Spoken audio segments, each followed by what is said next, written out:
O tema de hoje é entalpia de formação e nós vamos fazer uma questão da UFRR de 2024. Vamos lá? Qual a variação da entalpia de formação a 298 Kelvin da reação não balanceada abaixo?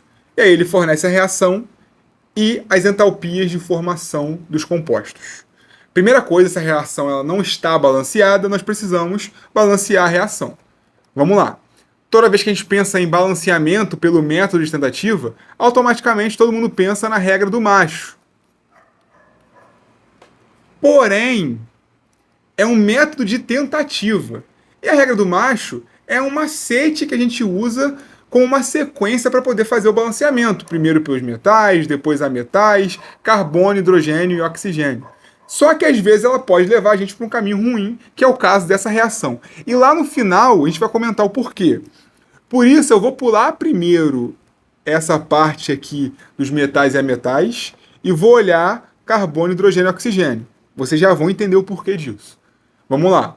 Nos reagentes eu tenho um carbono aqui no CH4. Nos meus produtos eu tenho um carbono aqui no CO2. Então eu coloco um aqui na frente, reação balanceada.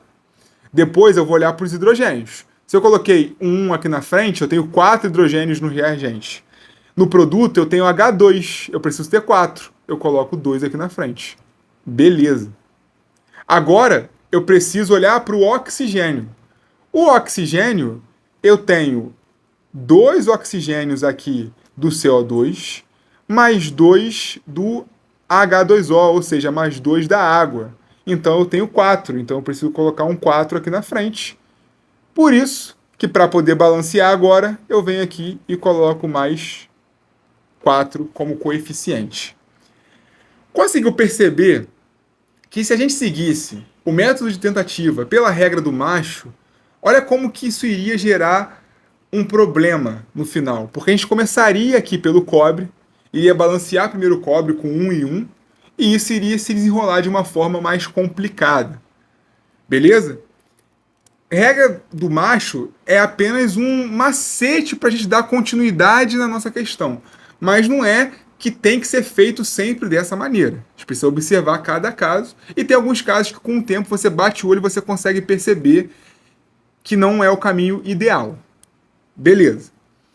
Agora, a gente consegue olhar para a entalpia de formação de cada um desses caras. Eu gosto particularmente de analisar a partir da fórmula, entendendo o seguinte, ó, ΔH é igual ao final menos inicial. Final, o que é o final da minha reação? São os nossos produtos. Então, por conta disso, que eu tenho o somatório, número de mols, multiplicado pelo entalpia de formação de quem? Dos produtos. Eu preciso decorar essa fórmula, Léo? Não precisa decorar a fórmula. Você não precisa decorar a fórmula porque a ideia é final menos inicial. Se você entende que o final é o produto, você já entendeu como que se faz a questão. Mesma coisa aqui, ó, final menos inicial, então somatório, número de mols, ΔH, de formação dos reagentes, que é o meu início. E agora, é só a gente substituir esses valores. Então, vamos lá. O CO2, ele me forneceu um valor aqui, ó, de menos 94 quilocalorias por mol.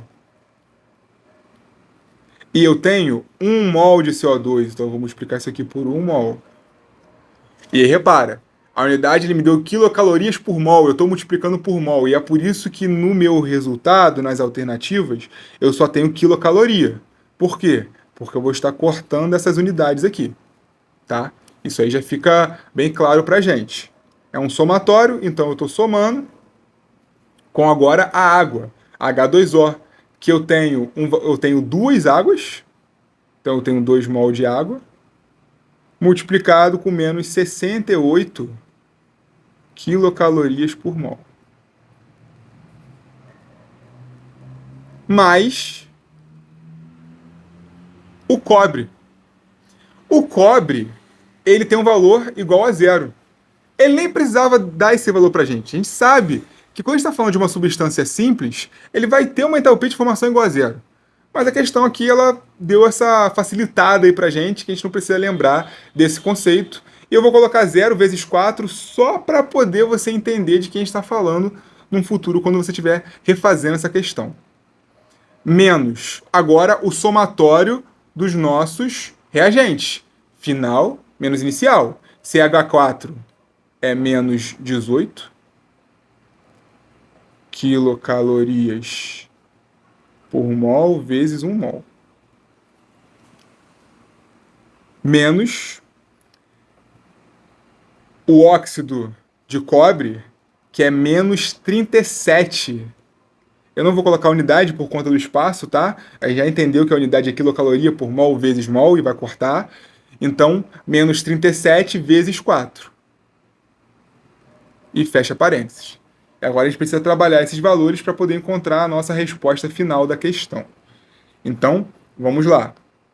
Aqui nós temos menos 94 quilocalorias mais 2 vezes 68, que dá um valor de menos 136.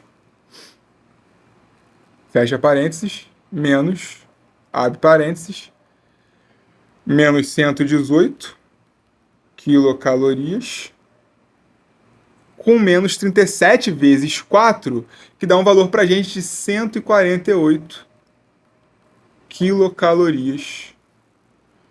Já não é mais por mol, porque eu multipliquei. Aqui eu esqueci da unidade, né? Quilocalorias.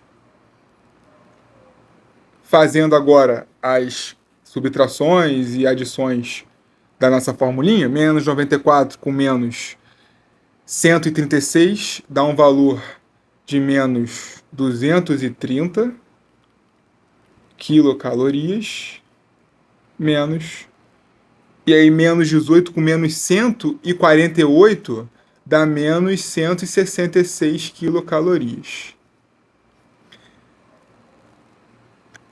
Agora, menos 230 quilocalorias. Aqui eu tenho menos fora do parênteses e menos dentro do parênteses. Menos com menos mais 166 quilocalorias.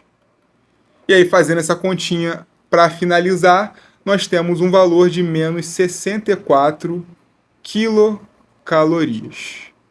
Alternativa letra D. Beleza, gente? Se ficou alguma dúvida, eu peço que vocês deixem aqui nos comentários. E se vocês gostaram do vídeo, que se inscrevam no canal e deixem o joinha. Muito obrigado e até o próximo vídeo.